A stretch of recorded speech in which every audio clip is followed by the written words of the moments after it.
summer. Zervos, right, with the lawyer Gloria Allred in January. Ms. Zervos, who claimed President Trump groped her in 2007, brought a defamation suit against him after he called her and other accusers liars. Mike Nelson, European press photo agency. While allegations of UAL misconduct against powerful men in recent weeks have drawn wide public support and prompted quick response, women who came forward during the presidential race with accusations against Donald J. Trump said they spent the past year feeling dismissed and forgotten. With Trump, it was all brushed under the rug, said Temple Taggart, who claimed Mr. Trump kissed her on the mouth when she was competing in his Miss USA pageant in 1997, but that could change if a defamation lawsuit brought by a woman who accused Mr. Trump of unwanted UAL advance is allowed to proceed in New York State Supreme Court, a legal ruling that could come before the end of the year.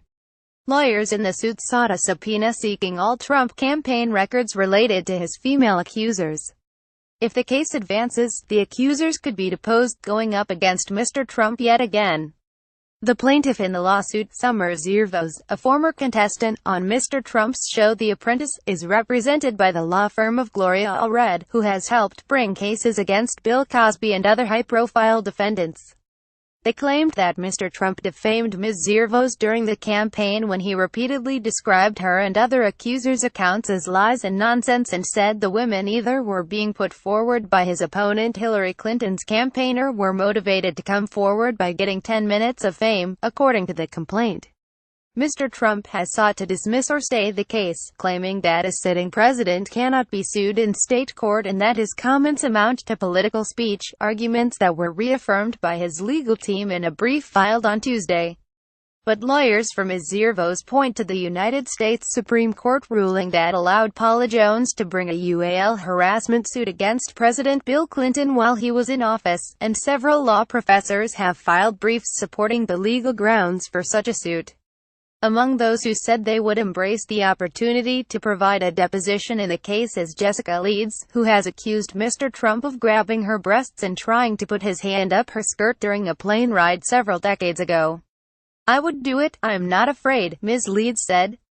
When she spoke out last year, Mr. Trump denied her allegation and insinuated that Ms. Leeds was not attractive enough for that to have happened. "Believe me," he said, "she would not be my first choice." Asked about the subpoena stemming from the lawsuit at a news conference last month, Mr. Trump said it was totally fake news, it's made-up stuff, and it's disgraceful. "What happens," he said. "But that happens in the world of politics." During the campaign, more than 10 women made allegations against Mr. Trump, ranging from unwanted touching to UAL assault. Most of them spoke out after the release of an Access Hollywood tape that captured him bragging about kissing women and grabbing their private parts without invitation. Temple Taggart with Ms. Allred last year.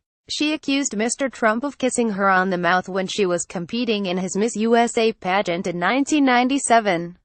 Chad Hurst, Getty Images. Mr. Trump insisted that he had never engaged in the behavior he described and dismissed his own comments as locker room talk. When woman after woman went public with accusations, he denied every one of them. And when Ms. Zervos made her claim, saying that Mr. Trump had groped and kissed her without her consent at his office in New York City and a hotel in Los Angeles in 2007, he said that he had never met her at a hotel or greeted her inappropriately. The accusers, varying in age and geographic location, had never met one another, and their allegations stretched back to the 1980s. Some said they had run into Mr. Trump through work, while others said they had had chance encounters with him. Ms. Taggart and several others said they had spent the past year in a mix of disbelief, anger and occasional fear as Mr. Trump called them liars, threatened to sue them and then win an election to the White House. Ms. Zervos declined to comment, but in the lawsuit, her lawyers say that Mr. Trump knowingly, intentionally and maliciously threw each and every one of these women under the bus, with conscious disregard of the impact that repeatedly calling them liars would have upon their lives and reputations. The suit, which is before Judge Jennifer Schechter, alleges emotional harm and about $3,000 in economic damage. But Ms. Allred has said the purpose of the lawsuit is not financial, but rather to expose the truth. Legal experts point out that Mr. Trump could eventually be deposed or asked to testify, and that if he lied under oath, it would be grounds for Congress to impeach him, as happened with Mr. Clinton. Mark Kasowitz, Mr. Trump's lawyer in the case, has made a variety of legal arguments seeking its dismissal.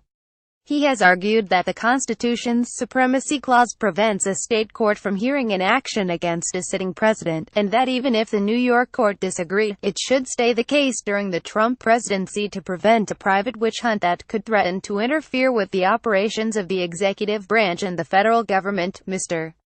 Kasowitz has also argued that because the allegedly defamatory statements were made during a national political campaign, they should be viewed as part of the expected fiery rhetoric, hyperbole and opinion that is squarely protected by the First Amendment. The day after Mr. Trump was sworn in as president in January, some of his accusers marched in Washington, drawing cheers from fellow protesters, including the actress Ashley Judd. "She was telling us to stay strong, that we did the right thing," said Ms. Taggart. Since then, Ms. Judd has helped to unleash an avalanche of accusations against the film producer Harvey Weinstein, leading to his dismissal from his company and inspiring others to go public with complaints about other prominent male bosses.